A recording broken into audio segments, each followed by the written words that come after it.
In other words, bridge would be necessary. So this one is not an official position. It's just something that I just gathered bits here and there for today's presentation. And with the caveat, let me decide this area. Besides funding, the biggest hurdle seems to be securing and sourcing the talent. So we need to develop talent in this area.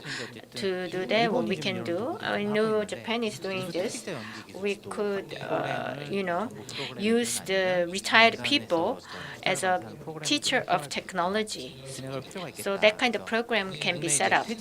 So there's a lot of sort of masters that are about to retire, and we could use their experience and know-how so that we can learn from them and that can be used in the actual practical sense. And also we could link up with the high schools. I mean, university graduate prefer large companies because it's true you get more salary to large companies if you go to large companies more. So as a second alternative, polytech or junior colleges or high school dedicated to the engineering or specialty vocational schools, we could link up with them. And of course, then we need to teachers to teach these students, and we could also develop textbooks in this area about SI. I mean, it seems there is, but there isn't specific SI textbook. So I hope that government investment can be forthcoming in all those areas. And what has been always continuing is we could continue to develop talents continuously from colleges, and what college can do has its limitations. So we could train the workers or train them for the second job in these areas, and we could, for that purpose, I think we need a training center. And also, actually, this is an area I'm very interested. I do believe SI standardization or certificates is necessary, and this is actually what Japan is doing now. So SI qualification or certification regime is necessary. Whether we can do this on a person level, on a company level, we need to think about that. But anyway, to do this, we need to put technology standards. I mean, some technical standards that assess up to the management capabilities, and you need to have different grades within that to diagnose which company is in which level. And the key here again is that SI technologies are inherent in many companies.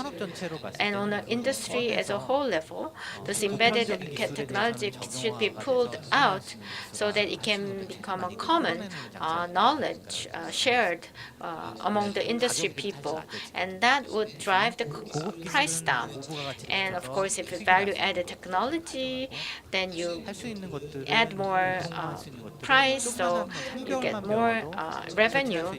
But if it's a simple technology, if it only requires, let's say, 3 months of training, then those type of low-end technology can be pulled together.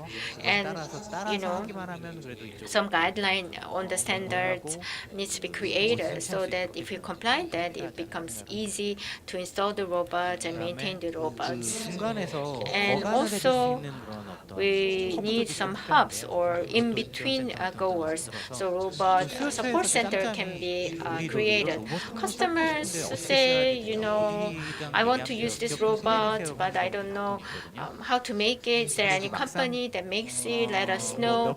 I have those questions, but I try to put them up with the SI companies or manufacturing companies. But there's a lot of companies that want to use robot but do not know know how to do this. So maybe they can go to robot support center to get some help.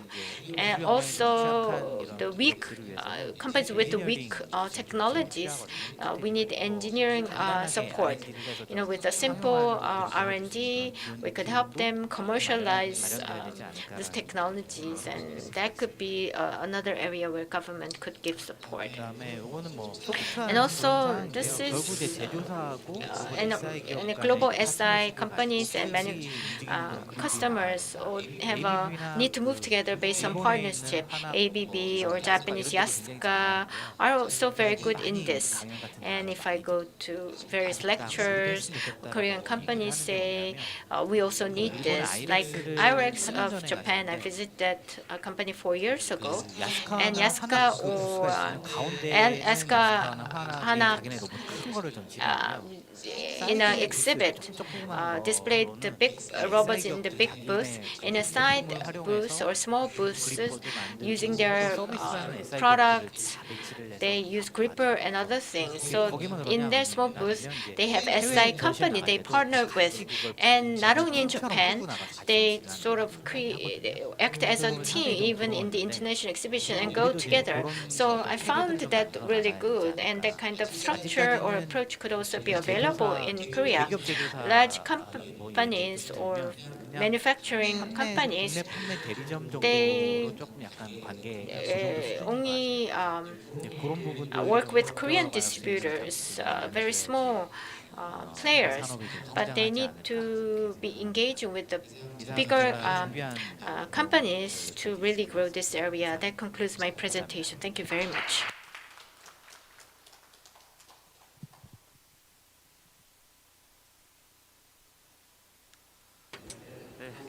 Thank you very much, Policy Director Jeon Jin-woo from Korea. Next, we'll have a presentation on Robot Engineering Consulting Service and its lessons. Please invite Senior Researcher Lee Jae-sun from Korea Institute of Industrial Technology.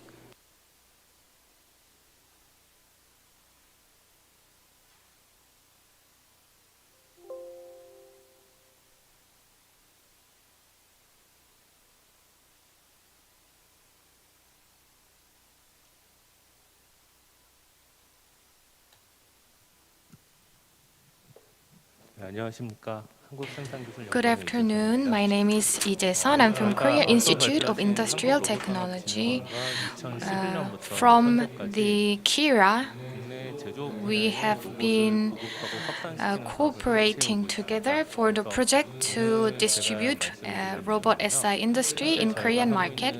So today I'm going to tell you about what we are doing. And as the title of the presentation says, I'd like to talk about the manufacturing industries and robot SI companies and what we can do for advancement of those companies. First of all, many people don't really know about our project, so I will talk to you briefly about our project, and I'll tell you about a few details of the project. Actually, we have a lot of examples and cases, but we have selected only 3 more representative cases. Lastly, I'll tell you about the future directions for cooperation.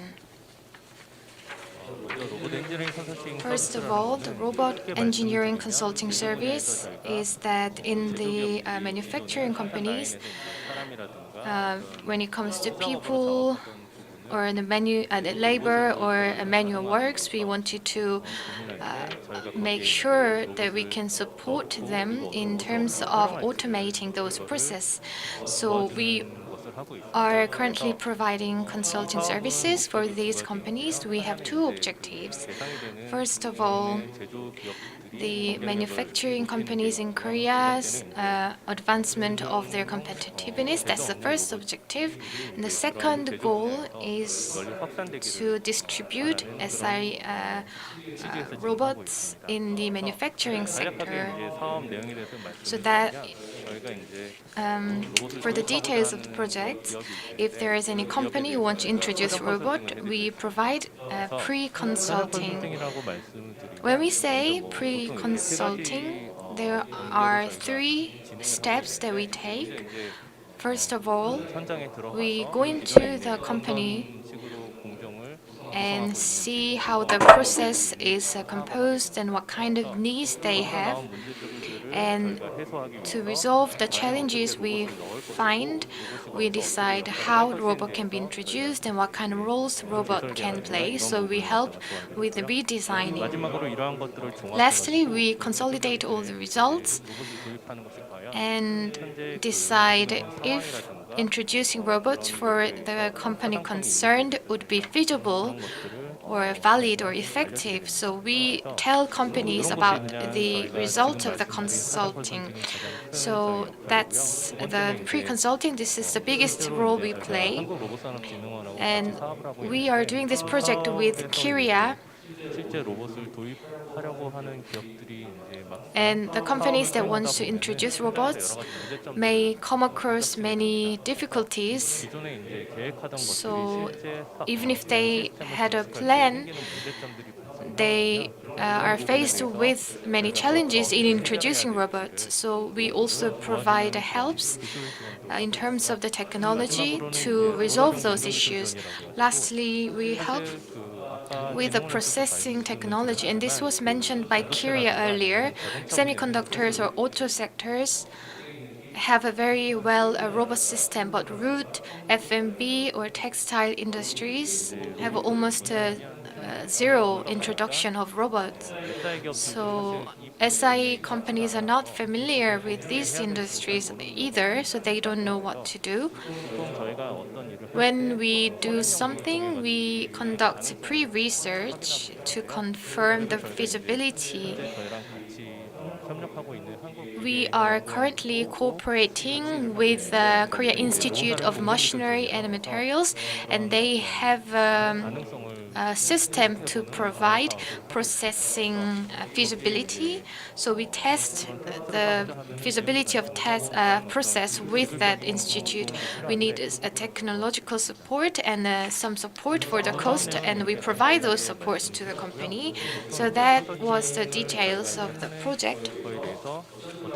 So I'm going to tell you briefly how we do. We have 4 different steps. First of all, we do pre-consulting. When we receive a request, normally we receive consulting via phone. So we provide consulting via phone, or some people visit our institute. So we provide consulting in that way, and when they officially request for consulting, then they can apply according to our format. And we review the application, and we visit the company, and then we have a face-to-face consultation on introduction of robot. For the applications, we hold advisory meeting every month, and if the case is confirmed, then we provide consultation. Once the consultation begins, each company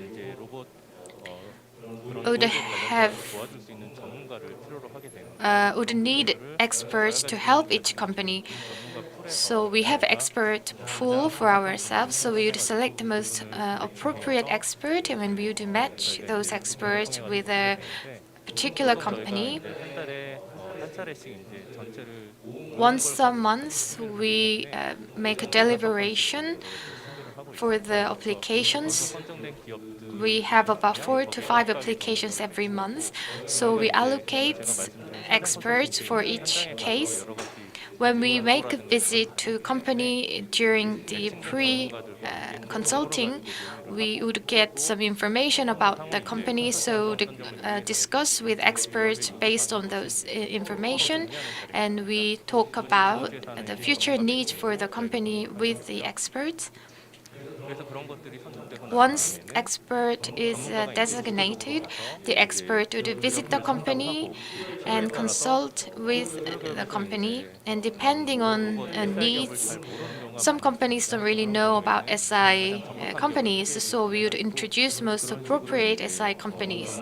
So expert, client, and robot SI companies, those three would start to cooperate to find the most appropriate robot for the client and then introduce the robot.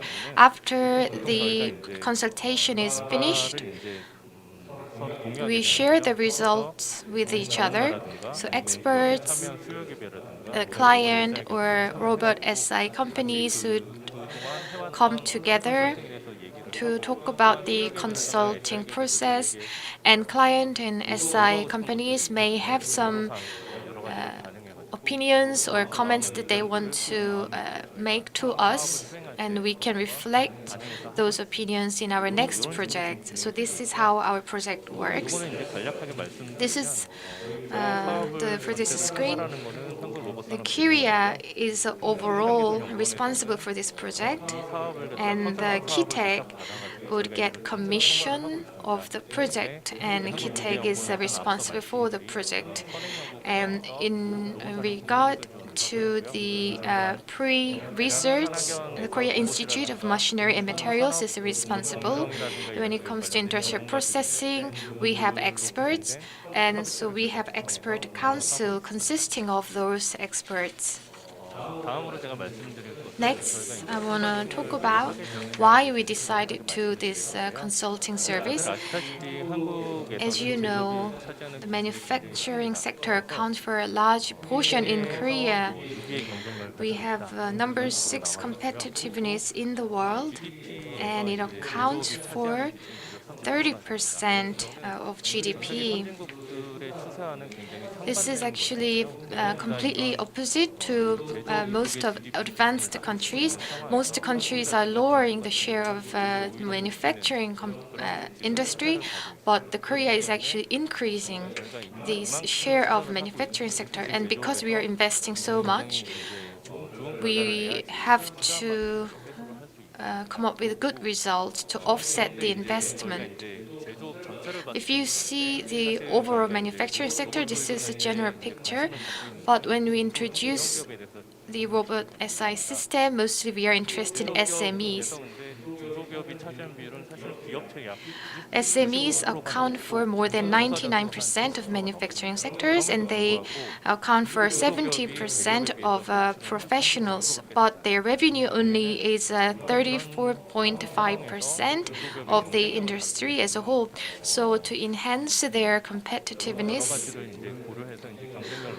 we have to support them in many ways, but the problem is that the professionals are becoming more aged, and with the increase in income, it is extremely difficult for SMEs to increase their competitiveness.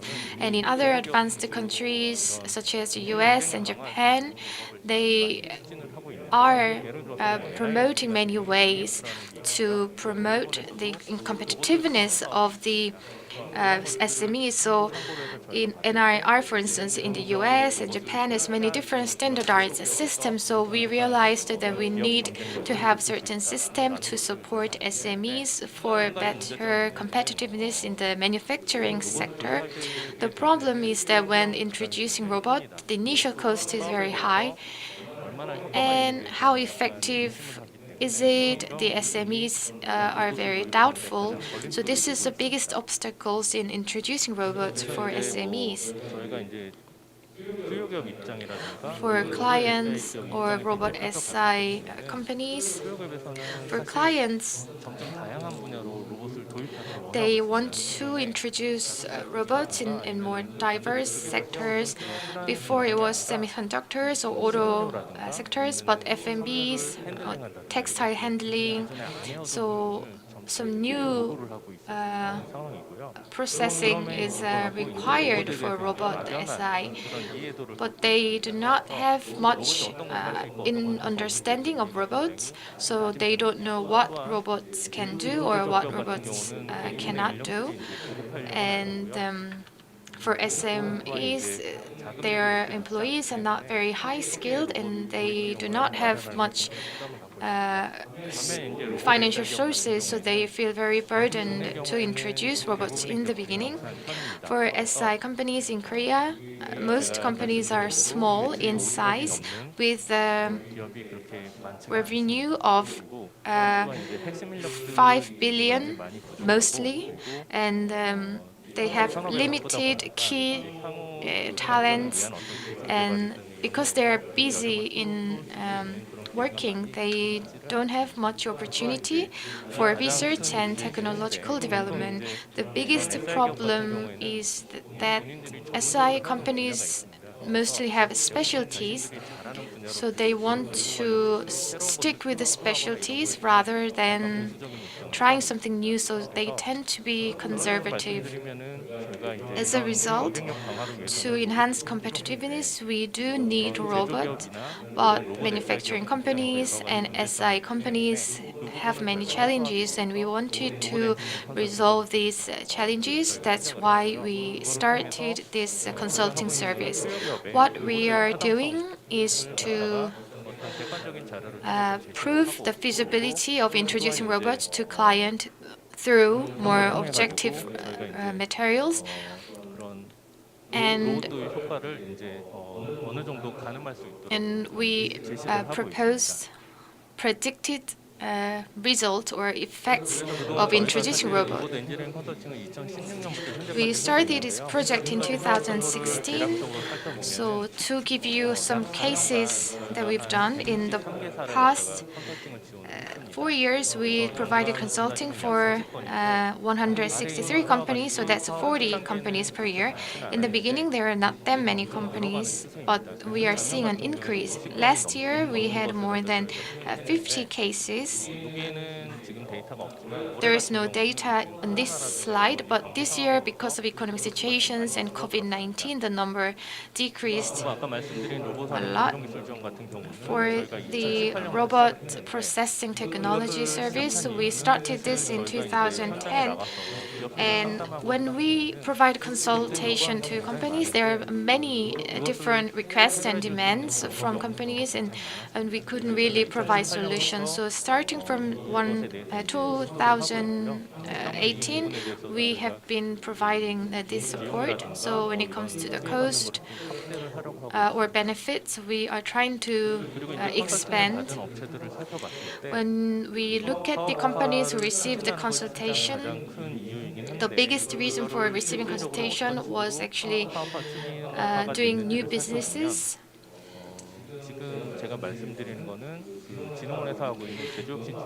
This is based on the manufacturing company support.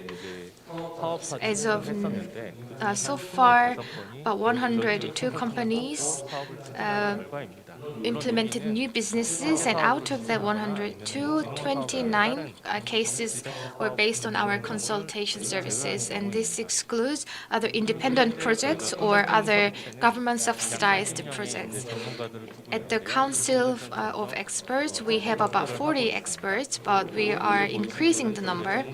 On the right side, you can see the advisory meeting among experts or our on-site visit for consultation. I would like to show you a few cases as a result of a consultation. The first one is the automation of welding process for a treadmill frame. This is a fitness equipment producer and electronic product producer located in Paju. So treadmill is a running machine that you are all aware of. Before, this was all manual work, so people would actually have to do welding themselves, which would slow down the production. Also, welding would the result of welding would be different depending on the skills level. And as I mentioned, the employees are getting old. Once they retire, the quality cannot really be maintained. So the company wants to prevent this from happening. So they wanted to automate this welding process. So they request us to give them consultation. After receiving consultation, they won the bid for government project. So as of now, they have the automated welding process. The second one is the hot forging process. So plants with hot forging process have a very poor work environment, and mostly foreign laborers are working in these plants. So this is a agricultural parts manufacturer, and they make rotary blades. And the working environment, because it is hot forging, it has a high temperature and it has some risks as well. So we provided consultation to tell you them about the automation, and so they proceeded with the project, and now the robot has replaced the people for hot forging work. The last case that I'll show you is a tile producer. So after producing tile was the challenge for them. So they have had an automated system for tile production. But after the tile is produced, they have to put it on a pallet and transfer, and then they have to ship and store the tiles. But because tiles are very heavy, normally it's a few tons, and the people have to use some special vehicles, and we decided to provide a consultation for that. And in the picture, you can see the unmanned transfer equipment. So this is a case of automation. Lastly, to sum up, I've included a few information here. Because we are providing consultation, and how can we help in terms of the robot SI and automation? The clients who wants to introduce robot, there are many of them. The problem is that, as I mentioned in the beginning, they want to do something that the SI companies are unfamiliar with. Before, it was mostly for semiconductor and auto, and we are getting more complicated processes or unfamiliar processes. And the existing processes, they can just call SI companies and then sign a contract if everything is all talked well. But we receive consultation on the processes that has not been automated before, so we have challenges in that regards. And we are seeing more and more cases that the existing technologies cannot really solve. For instance, we eat horseradish pickle when we eat fried chicken, and that pickle is actually cut manually by people, and it's not really well cut. Some horseradish actually is not well shaped, and people have to cut it manually, and then because it is difficult to do the job, some companies asked us to automate this process, and we reviewed, and then we found out that there is no technology to do that. In Japan, they have similar process, but just for different types of horseradish with a different shape. Robots can deal with a solid surface or materials with a square shape, but any soft materials or materials with a roundy shape is really difficult for robot to handle. For assembly process, another case is that assembly process also requires automation, but we don't have any robot technology to handle this. So these are the difficulties that we are facing. We want to see in various ways if there is any potential to provide robot or automation for these works. Some works, some don't. What we are thinking is that if we want SI companies or clients to actively use our consulting service. So if the manufacturers ask us any help that they need, and if SI companies do the same, then we can liaise the two companies. Normally, they may have very dry relations because they always have to talk about money and the cost, but we can be an intermediary role between the two to boost the technological ability of SI companies. We can allow the SI companies to take the result of the consulting service as their asset so they can expand their sales as a result.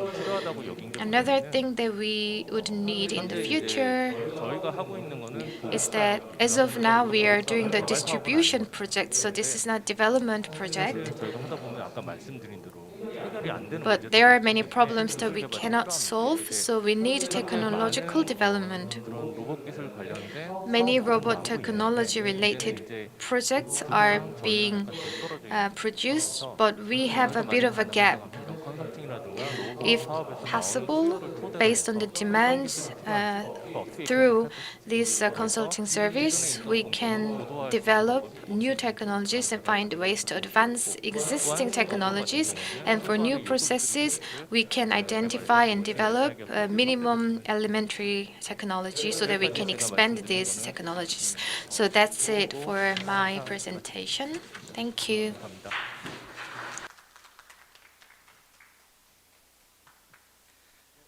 Well, thank you very much for that wonderful presentation.